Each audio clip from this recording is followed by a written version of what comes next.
Hi, I'm going to show you today how to make this easy can cozy.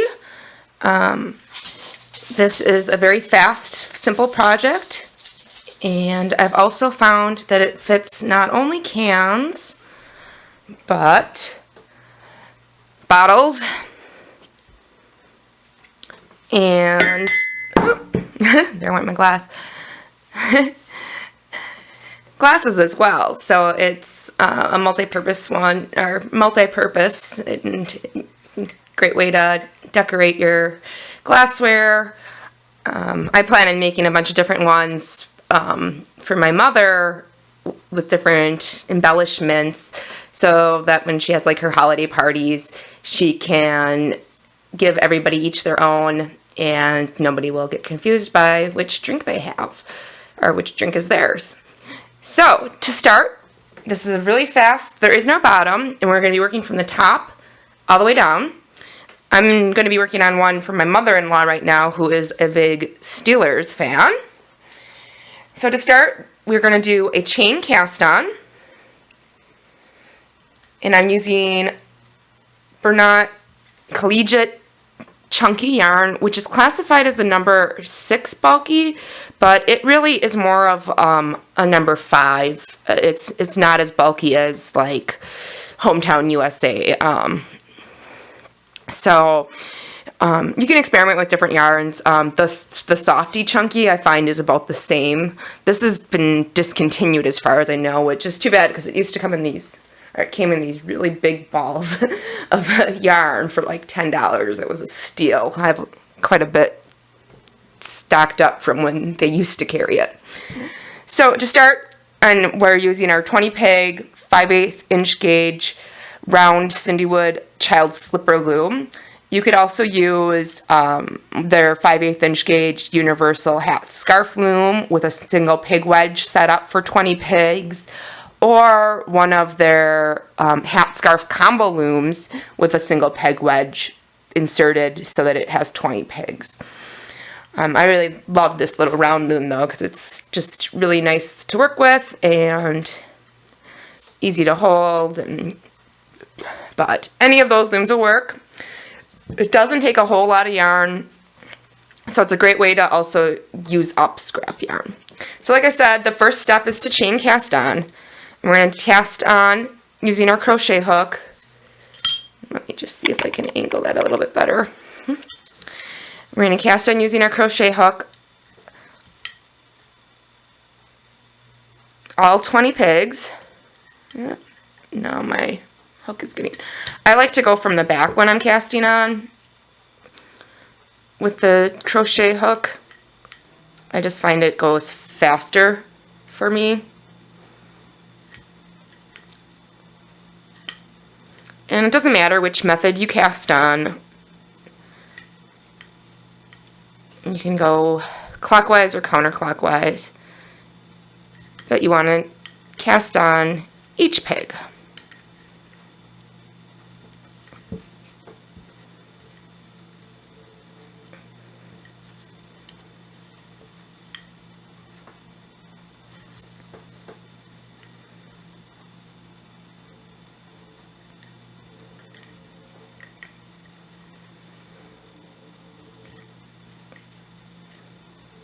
Some people also can use their fingers to do this.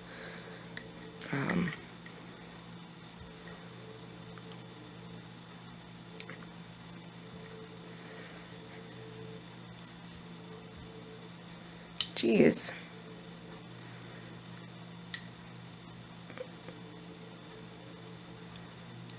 It's not cooperating with me today. This yarn is splitting on me. That's what I'm going with.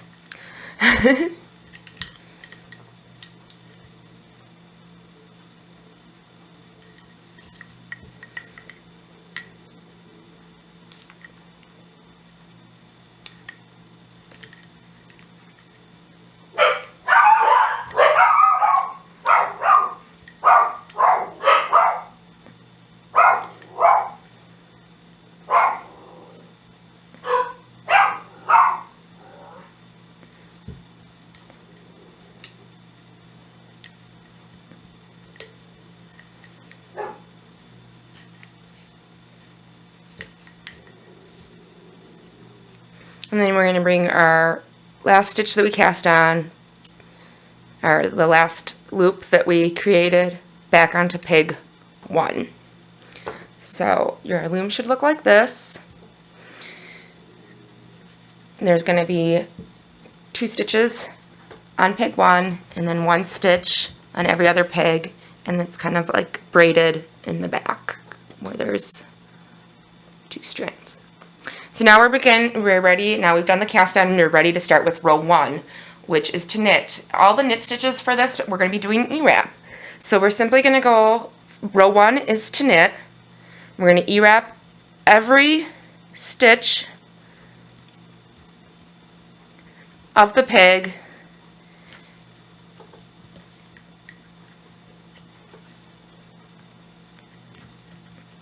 bringing the bottom loop up over the top new stitch that you've created.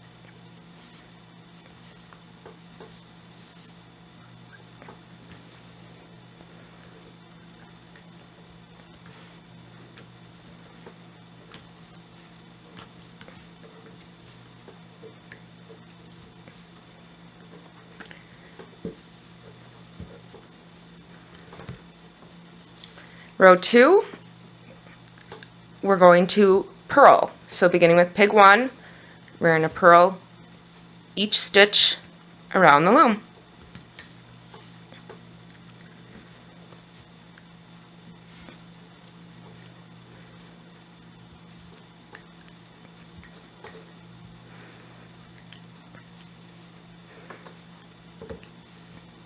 In the purl stitch, you're simply bringing the working yarn underneath the stitch, pulling it up through, creating a new loop, taking the loop that was on, bringing it back to the inside of the loom, and then pulling that, leaving that new stitch there.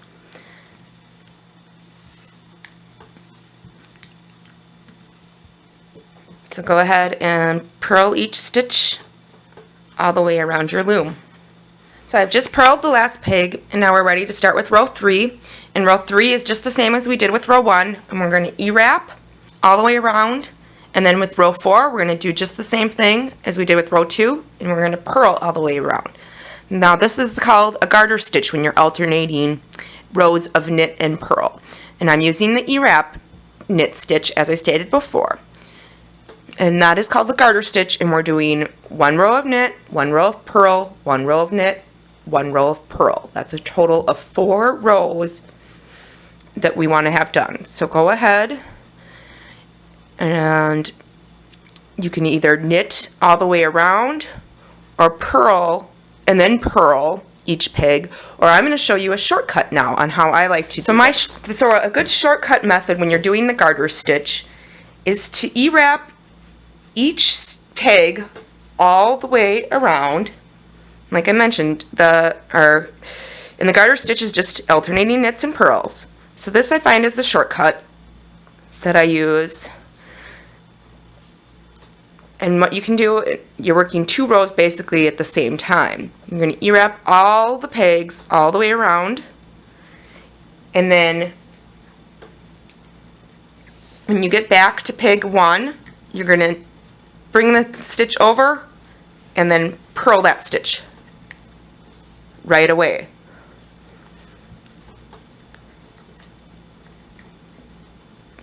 You're going to knit over and purl.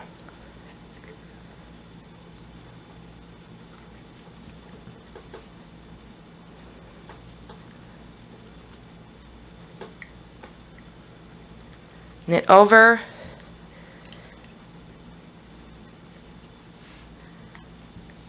and purl, and you're going to keep continuing that, and that gives you your row of E-wrap and your purl with only having to work the peg, knitting over, and then purling right away at the same time. And I find this makes it go a little bit faster when I'm doing the garter stitch. So go ahead and you just continue on with your row like that. Okay, so I've just purled the last peg, and we've completed the first 4 rows now, and that is this top portion of your can koozie, or cozy. And now we're ready to begin the body portion. And for this, all we're doing is we're going to knit for 12 rows using the E-wrap stitch. So go ahead, knit each peg. You want to do 12 rows total. So one time around is once, 1 row, and each additional time around is another. You can either tally or use a row counter, keep track, but you want to do 12 rows. If you're using a different yarn, you might need to do, 1 more row, but with this yarn, I found 12 rows fits the can good, leaving enough space so that you can still drink without... My dogs are horrible. So that you're not drinking with the yarn in your way. So I'm going to go ahead and yell at my dogs and do 12 rows of the E-wrap and show you how to finish this up. Okay, once you have finished your 12 rows of E-wrap, you're next going to do 1 row of purl. And so you're going to start and you're going to purl each peg. And you're going to do 1 row of purl. I'm going to go ahead and finish up this row of purl, and then join you back up and show you the next step to the can cozy. So you just keep purling each peg until you have come to the last peg. Okay, I just purled my last peg for that row, and now we're going to do a row. The next step is to do a row of E-wrap. So I'm going to E-wrap each peg going around, and when I've completed that row, I will join you back up and show you the next step. We're almost done. Okay, and that was the last row that we need to do, and now we're ready to bind off our can cozy. And we're going to just do a basic bind off for this. And we're going to knit the first peg and the second peg. And you want to keep the bind off tight but not too tight. So after you knit the first peg and the second peg, you're going to move the second peg, stitch on the second peg over to the first peg and knit over. Then you're going to move that peg to the empty peg. And you're going to knit the next peg. Move that over to the peg that was on peg 2, knit over, move the peg on peg 2 over peg 3, knit the next peg, and you just keep repeating this sequence all the way around the loom, knitting the peg to the next. And I'm going to go ahead and finish doing that around the loom. Just keep doing that until, and then I'll show you how to end and weave in the ends. Okay, so I have 2 stitches that remain. I'm going to knit the last peg, move it over, and knit over. And then I'm just going to knit that peg again. I'm going to cut my yarn, leaving a tail end that I can weave in.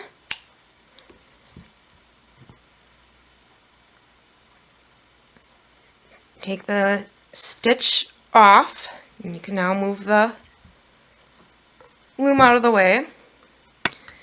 And you want to bring your tail end through that last stitch that's left here up through the last stitch and secure.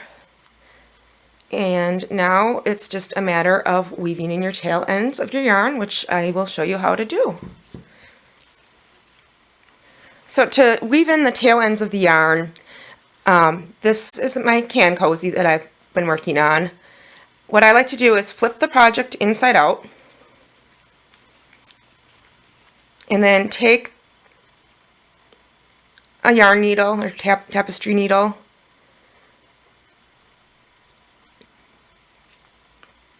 and run your yarn through that, and then I simply just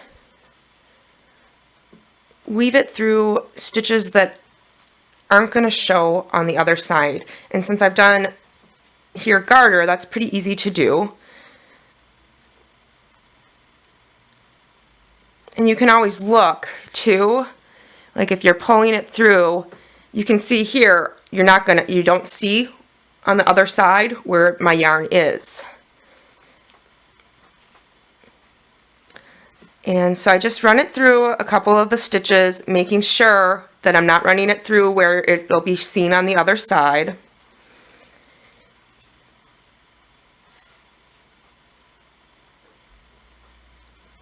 And the purl stitches work good for that. And then I come back around, and then what I do is I go up and back through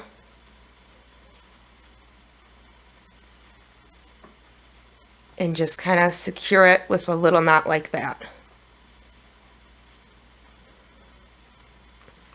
And then I pull tight and I make sure, and that's just a very tiny knot that creates, and you can't really feel it, and it's not able to be seen on the other side, and it does stay secure as far as I've found doing it this way.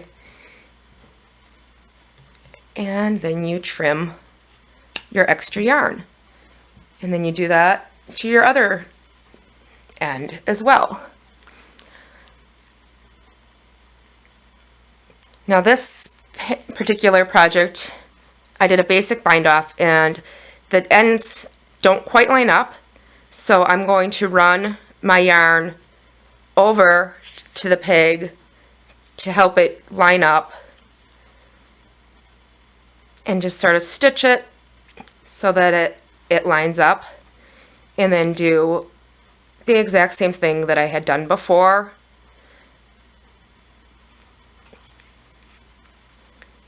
And so now it just looks a little bit neater. And I'm just going to weave it through on this end, just like I did on the other end.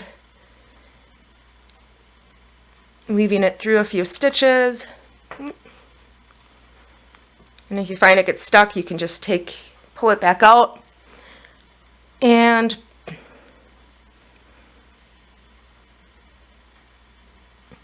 continue on.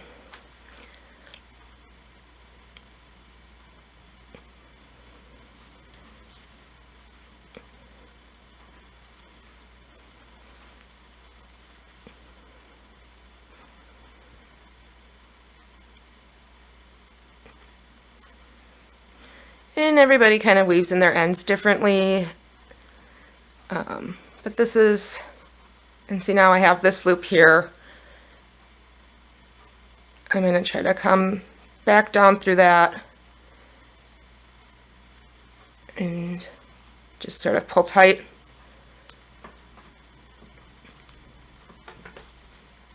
And that creates a little knot. You want to, I just tug on it a little bit to make sure that it is secure. And then I trim off my extra yarn. So now you have your completed can cozy, and you can use it just like that, or you can decorate it. I'm making this one for my mother-in-law who is a very, very big Steelers fan. So I'm going to take this Steelers patch and I'm going to use some of this quick dry fabric fusion glue. And I'm going to put, they recommend washing your yarn first. And these are actually iron-on patches, and you can iron them on some yarns, but with acrylic yarns, the iron will melt the yarn, so you're not going to want to use an iron. I've found that the glue works just fine, and I think my glue might, my stepdaughter, well, looks like I need new glue.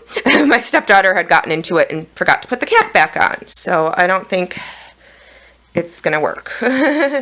She's been playing with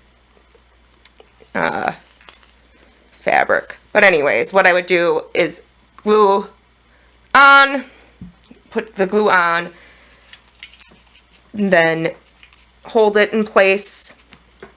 And if you want, then you can then put like a little pins to hold it in place as well. And then let the glue set and dry according to the directions.